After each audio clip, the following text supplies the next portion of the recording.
উনুন ধরিয়ে দিয়েছি, ভাতটাও হতে থাকুক। তো 4টে কালার আছে, ভীষণ সুন্দর সুন্দর প্যানগুলো, দেখতে অসাধারণ সুন্দর। এবার মেন হচ্ছে এই জন্য একটা আমি খুলে দেখাচ্ছি, মাছটা হয়তো আমি ভালো করতে পারবো। অসাধারণ ওদিকটা ঘোরাও, এ দেখো অন্যগুলো। কেমন আছো সবাই? আশা করছি সবাই ভালো আছো। অনেক দিন বাদে আজকে আমি একা তোমাদের সাথে আড্ডা গল্প মজা করব। একা বলতে মোটামুটি দুপুরের আগে পর্যন্ত, কারণ এখন মা স্কুলে যাচ্ছে আর বাবা 1 সপ্তাহ বাদে আজকে দোকানে গেছে। আমি মা দুজনেই বলেছিলাম যে আজকে যেও না, কালকে থেকে যাবে, আজকে আরেকটুখানি সুস্থ হয়ে যাও। কিন্তু ওই যে সুস্থ হয়ে গেছে, ব্যাস এখন আর শুনবেই না কথা, তো চলে গেছে। যাই হোক, চলো আগে ব্লগটা শুরু করি, তারপর সবটা বলছি। ওকে, ব্লগের শুরুটা মাকে দিয়েই করি। তো দেখতে পাচ্ছ মাকে যখনই দেখাই তখনই মা কিছু না কিছু খাচ্ছে, ঠিক আছে। মুখটা গোলগাল মতন, আগের দিন বাবা ওই জন্য বলছিল যে পাঁচু গোপালটাকে নাকি তোমার মতন করতে চাইছিল, মুখটা গোলগাল, মুখটা গোলগাল, ওই জন্য ভাবছো মোটা। হ্যাঁ, আগের থেকে রোগা হয়ে গেছো, কিন্তু তাহলে তোমার তোমার 5 বছর আগেকার ছবি তাহলে দেবো নাকি এখানে? সবাই জানে, দেখেছে যারা ব্লগ দেখছে তারা যায় না। এমনিতে কালো, আমি আরো কালো পেতনি, আর শ্যাওড়া গাছের পেতনির মতন আগে লাগতো। ওই আমি বলবো দেখাস না। আচ্ছা, এইবার যে জিনিসটা তোমাদের বলতে চাই, আমি বাবাকে গেলাম টিফিন দিতে, গেছি দেখি কাপটা ধরে রয়েছে, ভাঁড় ধরে রয়েছে। হ্যাঁ, এইবার ভাবো মানে পাড়ার লোকজনও কত সাপোর্টিভ। বলছে, আমি বলছি কি হয়েছে, ওটা কি হয়েছে, কাপ নিয়ে রেখেছো কেন তুমি? ওই সামনেই, কারণ কাকুটাও আমার চেনাশোনাই, ঠিক আছে।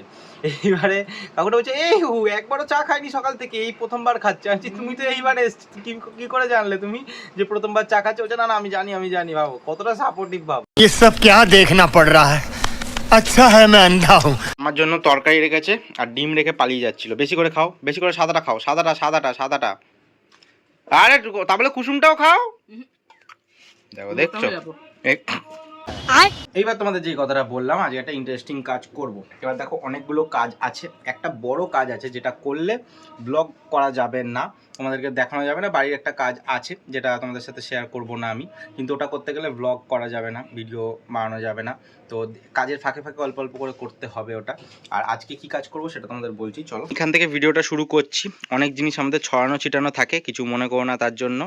এদিকে দেখো, প্লাস্টিক দিয়ে উনুনটা ঢাকা ছিল, ওটাকে খুলে দিয়েছি। মানে আজকে ভাতটা এখানে বসাবো, রোদ্দুর আছে, কাঠকুটো আছে, তো অসুবিধা হবে না।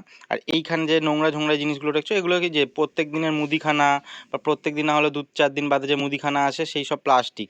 এবার নিয়ে ফেলবো কোথায়? সব তো রাস্তায় ছড়াছড়ি হবে, তার জন্য আমরা রেখে দিই জমিয়ে, শুকনো করে ওগুলোকে উনুনে ধরিয়ে দিই। হ্যাঁ, একটুখানি পরিবেশ দূষণ হয়, ধোঁয়া বেরোয়, কিন্তু তার থেকে যে রাস্তায় ছড়িয়ে ছিটিয়ে, এতেও তো পরিবেশ দূষণ হচ্ছে। এই সাইডটাতে আসি, প্রথমে আরেকটা জিনিস তোমাদের দেখাই। এই যে এই জায়গাটা কত মাটি ঝুটি হয়ে রয়েছে, এখান থেকে বাবা যায় ফুল টুল পাড়তে। এই জায়গাটায় যে কত নোংরা হয়ে রয়েছে, সারের জন্য সব জিনিসপত্র জড়ো করা রয়েছে বালতিতে, তো এগুলো সব সরাতে হবে। আর এই যে নীল ড্রামটা দেখতে পাচ্ছ, এই নীল ড্রামটা দেখে কিছু মনে করো না, কারণ নীল ড্রাম মানে এখন সবার মনে একটা ভয় আছে। যাই হোক, ভাবছি নীল ড্রামটা এখান থেকে সরাবো। আর এই যে গ্যাপটা রয়েছে, ওই যে একটা গাছের মোটা গোড়া রয়েছে, ওটা হচ্ছে চাল কুমড়ো গাছ, যেটা এই যে চালের মধ্যে উঠেছে। তো এবার এইখানটায় ভাবছি সোলার বাক্স একটা বড় যে আছে সিমেন্ট দিয়ে করা, ওটাকে রাখবো। এখানে একটা অ্যাঞ্জেলের সেট আপ করবো, এখানে রাখবো। তার কারণ হচ্ছে এখান থেকে রোদ্দুরটা পাবে, তাহলে কি মাছগুলো ভালো থাকবে, আমাদের গাছও দিতে পারবো। আচ্ছা, প্লাস্টিক ধরানো নিয়ে তোমাদের যদি কিছু মতামত থাকে আমাকে অবশ্যই জানাতে পারো। দেখো, আমি সব জিনিসটা দেখাচ্ছি বা যে জিনিসটা প্রত্যেক দিন করছি, সব জিনিসটা ঠিক না, মানে কেউই আমরা সারাদিনের মধ্যে সব জিনিস তো ঠিকঠাক করি না, তো তোমরা প্লিজ জানি। আজকে অনেকগুলো কাজ করব ভেবেছি, অনেকগুলো কাজের প্ল্যান করেছি, কিন্তু এখন ভাবছি যে এতগুলো প্ল্যান না করলে ভালো হতো। যাই হোক, আপাতত এই কাজটা তো শেষ করি, তারপর পরের কাজটা পরে দেখা যাবে। আর আমার ব্লগগুলো কেমন লাগছে অবশ্যই জানিও। এই কাজগুলো করতে কিন্তু অনেকটাই খাটাখাটনি হয়, তারপর তোমাদের ভিডিও করে দেখাতে গেলে তো আরও খাটাখাটনি হয়। তো প্লিজ একটা লাইক করো, কমেন্ট করে জানিও ব্লগগুলো কেমন লাগছে। আর যদি নতুন হয়ে থাকো চ্যানেলটাকে প্লিজ সাবস্ক্রাইব করো। আগে চলো সোলার বাক্সটা নিয়ে আসি। সোলার বাক্সটা তো রয়েছে এখানেই, কিন্তু এর মধ্যে অনেক জিনিস আছে, বা জিনিসগুলো দেখি মনে হচ্ছে এই বস্তার মধ্যেই ঢোকাতে হবে। কিন্তু প্রশ্ন হলো, এর মধ্যে আছেটা কি? এর মধ্যে আছে অনেক মশারি, যেগুলো আমার পরে কাজে লাগবে আমি যখন বড় ফিল্টার মিডিয়া বানাবো। যাই হোক, এটার মধ্যে অনেক নোংরা হয়ে রয়েছে, এটাকে একটু পরিষ্কার করে নিই যাতে মাছ রাখতে কোনো অসুবিধা না হয়। আর একটা কথা বলি, যারা আজকে ভাবছো আমি আজকেই মাছের সেট আপ করবো, এটা কিন্তু একদমই না। মাছের সেট আপ কিন্তু একদিনে হয় না। কোনো ইউটিউব ভিডিওতে যদি দেখো একদিনেই মাছের সেট আপ করছে, সেগুলো কিন্তু শুধু দেখানোর জন্য। তো তোমরা যদি বাড়িতে মাছের সেট আপ করতে চাও তাহলে অনেক দিন হাতে সময় নিয়ে করতে হবে। বাপরে বাপ, বহুত গরমও আছে, আর তার মধ্যে হচ্ছে খাটাখাটনিও হলো অনেকটা। আর যে জিনিসটা তোমাদের বললাম আগেই, যে সোলার বাক্সটাকে একটু সরাতে হবে, গাছের ঘেরাটাকে ভেঙে একটুখানি ওদিকে সরাতে হবে। গ্যাপটা দেখো অনেকটা কম আছে, আগুন লাগলেও কোনো অসুবিধা হবে না, কিন্তু তাও আমি রিস্ক নিতে চাই না, আর একটুখানি সরিয়ে দেব, কারণ এদিকে আরও অনেকটা জায়গা আছে।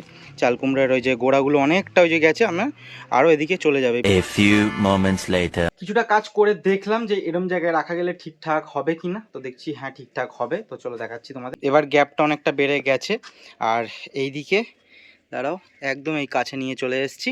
এবার আর কোনো অসুবিধা হবে না, যেমনভাবে দেখছো এরকমভাবেই থাকবে, কিন্তু এখানে ইট পাততে হবে আগে, তার ওপরে সোলার বাক্সটা রাখতে হবে, নাহলে এই মাটির ড্যাম্পে এখানে অনেক কেঁচো আছে, পোকা আছে, সব সিমেন্টগুলোকে, সোলার বাক্স তো ওর ভেতরে আছে সিমেন্টের ভেতরে, তো নষ্ট করে দেবে। আসলাম আবার অনেকক্ষণ বাদে, আর কোনো কাজ করা হয়নি, কারণ অন্য একটা কাজে ব্যস্ত হয়ে গেছিলাম।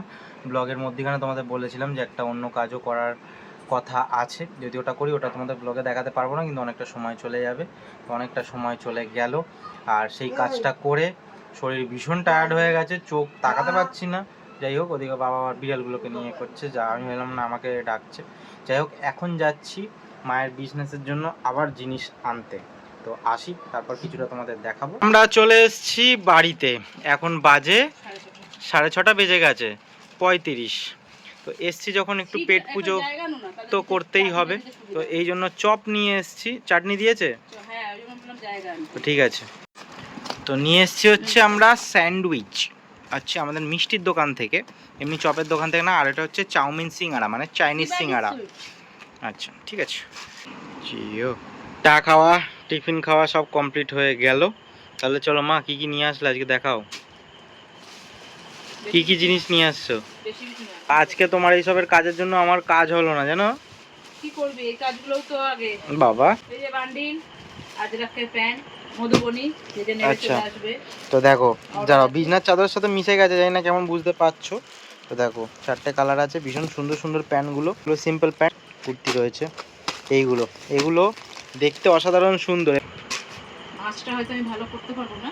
এই দেখ তো কেমন কাজ করা, দেখো পকেটে, দেখো পকেটেও কাজ করা, যে পকেটের ওখানে, পকেটগুলো আছে, হ্যাঁ পুরো কাজ করা, পুরো স্টোন দিয়ে কাজ করা। অসাধারণ অসাধারণ। এই যেগুলো 3 পিস এটা আছে, simple, হ্যাঁ এই যে 3 পিস আছে, মানে দেখতে যায় না কেমন লাগছে, যে এটা হচ্ছে ওড়না, মানে অসাধারণ সুন্দর দেখতে এটা।